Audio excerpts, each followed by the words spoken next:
Problem కొంచెం చూడండి, ఎక్కువ సింబల్స్ ఇచ్చారు. మనకేమి ఎన్ని ఇచ్చినా సరే వాళ్ళు కండిషన్ చెప్తారు కదా, ఆ కండిషన్ తీసుకెళ్లి ఈక్వేషన్లో పెట్టి మనం ఏది కరెక్టో ఏది తప్పో చెప్పాలన్నమాట. సో ఆ కండిషన్స్ ఇచ్చారు, అక్కడ నేను నోట్ చేశాను కదా.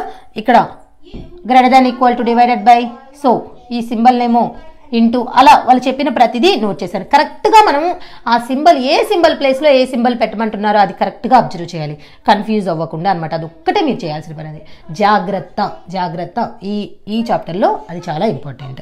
సో ఇప్పుడు ఈక్వేషన్ మనం ఇప్పుడు ఏం చేయాలి, ఆ ఇచ్చిన ఆప్షన్స్లో ఏది కరెక్ట్గా వస్తుందో మనం చెక్ చేయాలన్నమాట, ఏది correct. In which of the following equation is correct. So first option A check చేద్దాం. ఫస్ట్ ఆప్షన్ ఏ ఏంటి, ఇచ్చినట్టు నోట్ చేసి తర్వాత మనం సింబల్స్ని రీప్లేస్ చేద్దాం. ఓకేనా, 4 + 16. ఓకే, సో ఇప్పుడు చూద్దాం. 10 ఇక్కడ ఇలా ఉంది, ఇక్కడ దీని సింబల్ ఏంటి, మైనస్. లెస్ దెన్ అంటే ప్లస్, మళ్ళీ లెస్ దెన్ అంటే ప్లస్, ప్లస్ అంటే ఈక్వల్. ఓకే, సో ఇప్పుడు ఇటు LHS ఈక్వల్ టు RHS అయితే ఇదే కరెక్ట్ అనమాట. 10 - 3 7, 7 + 9 16. ఓకేనా, ఇప్పుడు అలా కాకుండా 10 + 5 + 4 19 - 3 = 16, 16 = 16. ఆప్షన్ ఏనే కరెక్ట్ అయింది. ఇలా ఫస్ట్ ఆప్షన్లోనే ఆన్సర్ వచ్చేస్తే ఎంత బాగుంటుందో కదా. నెక్స్ట్ 4th ప్రాబ్లం చూద్దాం. చాలా ఈజీ కదా, ఇచ్చారు. ఇక్కడ ఏం చూడండి, ఈ లెస్ దెన్, ఈ గ్రేటర్ దెన్, ఈ సింబల్స్ ప్లేస్లో A means divided by, B means into, P means greater than, L means, అలా నేమ్స్ ఇవ్వచ్చు, లెటర్స్ ఇవ్వచ్చు, ఏమైనా ఇవ్వచ్చు. వాళ్ళు ఆ తర్వాత అటు సైడ్ ఇచ్చేది ఏదో ఒకటి ఇస్తారు కాబట్టి ఆ ఇచ్చినట్టు సబ్స్టిట్యూట్ చేసి వాళ్ళు ఫైండ్ అవుట్ చేయమనే దాన్ని ఫైండ్ అవుట్ చేసి కరెక్ట్ ఆన్సర్ని పెట్టేసేయాలి. Okay, next problem. So next problem వాళ్ళు చెప్పింది ఈ సింబల్స్ ఉన్నాయి కదా, plus minus into divided by equal greater than less than respectively అన్నారు కాబట్టి ఇంకా కరెక్ట్గా ఫస్ట్ సింబల్ ప్లేస్లో అక్కడ నెక్స్ట్ రెస్పెక్టివ్లీ అని ఏమి ఇచ్చారో అదే ఆర్డర్ తీసుకోవాలన్నమాట. అదనమాట మీనింగ్. ఓకేనా, is not necessary to respectively అంటే కరెక్ట్ ఆర్డర్ కాదని. సో ఇక్కడ రెస్పెక్టివ్లీ అన్నారు కాబట్టి ఇక్కడ ఫస్ట్ ఈక్వల్ అక్కడ ఫస్ట్ అనమాట, అలా తీసుకుంటే కరెక్ట్ అనమాట. నెక్స్ట్ ఇప్పుడు ఏం చేయాలి, then which of the following is correct. ఇప్పుడు ఆప్షన్స్ చెక్ చేయాలి, ఏ ఆప్షన్ కరెక్ట్ ఏ ఆప్షన్ రాంగ్.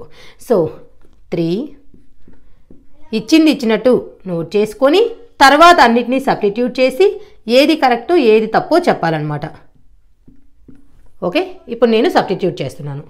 3 ఇక్కడ దీని మీనింగ్ ఇంటూ, దీని మీనింగ్ వచ్చేసి డివైడెడ్ బై, డెల్టా మీనింగ్ వచ్చేసి ప్లస్, పాయింట్ అంటే మైనస్, ఒమేగా అంటే ఈక్వల్ 5.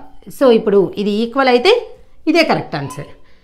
ఇప్పుడు ఫస్ట్ డివైడెడ్ బై కదా ప్రిఫరెన్స్, 2 3 9 + 8 - 4 = 5 అంట. ఇప్పుడు చూడండి 17 - 4 ఎంత వస్తుంది, 13, నాట్ ఈక్వల్ టు 5 అంటే ఇది కరెక్ట్ ఆన్సర్ కాదు. నెక్స్ట్ ఏం చెక్ చేయాలి, ఆప్షన్ బి చెక్ చేయాలి. ఓకేనా, 3 6 y ఫస్ట్ కరెక్ట్ ఆప్షన్లోనే రాంగ్ ఆన్సర్ వస్తే అంటే అది కరెక్ట్ కాకపోతే అన్ని ఆప్షన్స్ చెక్ చేయాల్సి వస్తే అబ్బా ఎంత చిరాకు వస్తుంది కదా. 3 సబ్స్టిట్యూట్ చేయటం కరెక్ట్గా సబ్స్టిట్యూట్ చేసుకోవాలి, అదే అనమాట ఇక్కడ ఇంపార్టెంట్, ఇంకేం లేదు. ఏమన్నా కొంచెం రాంగ్ సబ్స్టిట్యూషన్ చేసినా సరే మొత్తం తప్పు అవుతుంది. ఓకేనా, ఇప్పుడు చూద్దాం. అంటే ఇటు సైడ్ ఈ లెఫ్ట్ సైడ్ది గ్రేటర్ దెన్ వస్తే 5 కంటే ఇక అప్పుడు కరెక్ట్ అనమాట. 3 / 6 × 2 అంటే 3 / 6 ఫస్ట్ చేయాలి కదా, 1/2 వస్తుంది. 1/2 × 2 1 + 8 - 4. ఇప్పుడు ఇక్కడ చూడండి 1 + 8 9 - 4 5 గ్రేటర్ దెన్ 5 అంట. తప్ప ఇది కరెక్టా కాదు కదా, 5 = 5 కదా.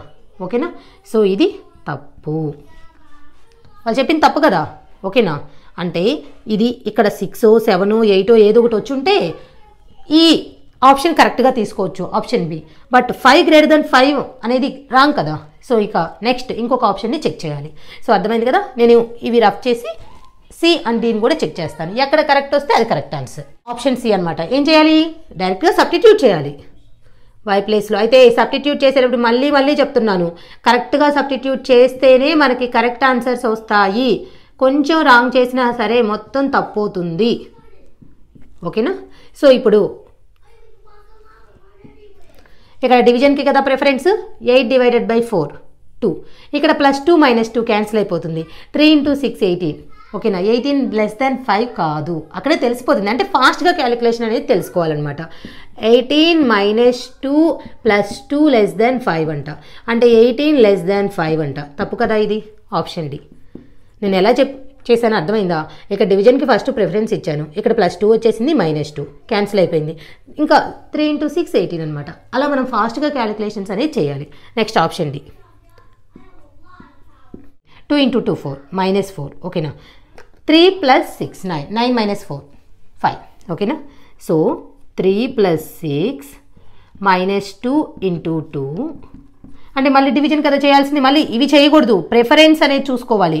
ఈ రెండింటిని చేసిన తర్వాత ఇటు రావాలన్నమాట. 9 - 4 = 5 5 = 5. ఓకేనా, చూడండి కరెక్ట్ అయింది. అంటే option D is the correct.